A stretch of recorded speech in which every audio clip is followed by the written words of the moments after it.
अस्सलाम वालेकुम जी। आज हम स्टडी करेंगे मुग़ल एम्पायर को। मुग़ल एम्पायर को हम कैसे समझ सकते हैं, एक इसकी स्टोरी ओवरव्यू देखेंगे कि इसको हम कैसे समझ सकते हैं, याद कर सकते हैं एग्ज़ाम के हवाले से बहुत ही आसान तरीके के साथ।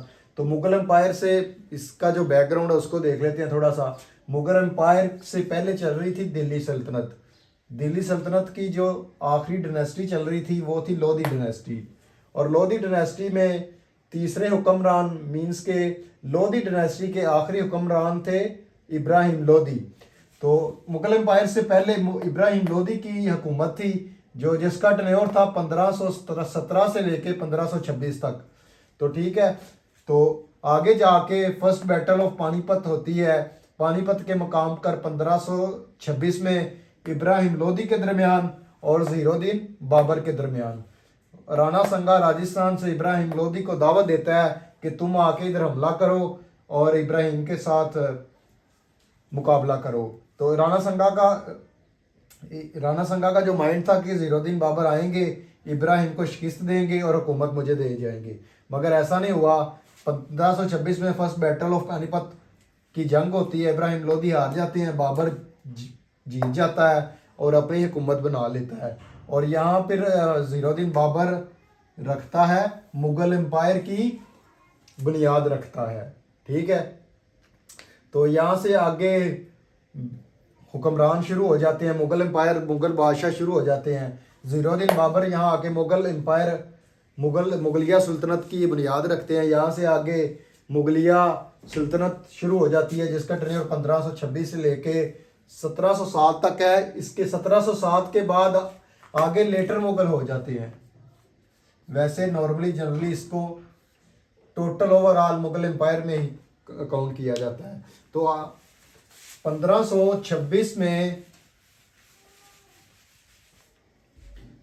जो ज़हीरुद्दीन बाबर है वो मुग़ल एम्पायर मुगलिया दौर की बुनियाद रखता है। ठीक है, तो इसके जो मुग़ल एम्पायर में जो हुक्मरान है वो है 5, जिसका एक बहुत ही आसान फार्मूला है जिसको आप आसान तरीके से समझ सकते हैं।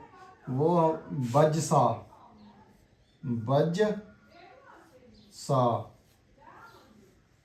ठीक है, सबसे पहले जो मुगलिया हुक्मरान मुगलिया बादशाह है वो है बाबर, ज़हीरुद्दीन बाबर।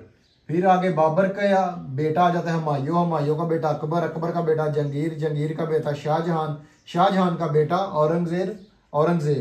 ठीक है, तो बाबर है, बाबर का जो टेन्योर है वो 1526 से लेके 1530 तक है। फिर आगे इसका बेटा हुमायूं आ जाता है।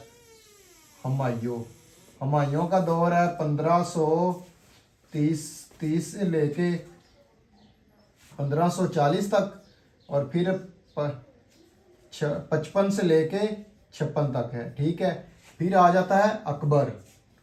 अकबर का जो दौर है वो है 1556 से लेके 1605 तक।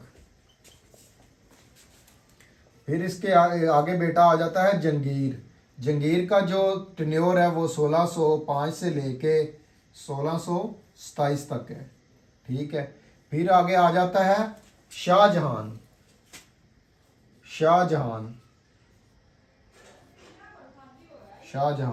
इसका जो टेन्योर है वो 1628 से लेके 1658 तक है। और आखिरी हुक्मरान है जो वो है औरंगज़ेब, जिसका जो टेन्योर है वो 1658 से लेके 1707 तक है। तो ये है मेन जो मुगलिया दौर है, ये हुक्मरान है जो मुग़ल एम्पायर में आते हैं। इसके बाद आगे शुरू हो जाते हैं लेटर मुग़ल। तो ये था ओवरव्यू। अगर आपने मुग़ल एम्पायर को स्टडी करना है तो ये थोड़ा सी इसका बैकग्राउंड है। लोधी डायनेस्टी के जो आखिरी हुक्मरान है तो उनके दरमियान और बाबर के दरमियान जो जंग होती है first battle of Panipat, Babur जंग जीत जाते हैं और मुगलिया दौर की मुग़ल एम्पायर की बुनियाद रखते हैं। उसके बाद मुगलिया दौर में हम इन बादशाहों को पढ़ते हैं। ये 6 बादशाह हैं, इनको 1 बाय 1 ये टेन्योर दिया गया है। तो आगे 1 बाय 1 इसको हम एज अ स्टोरी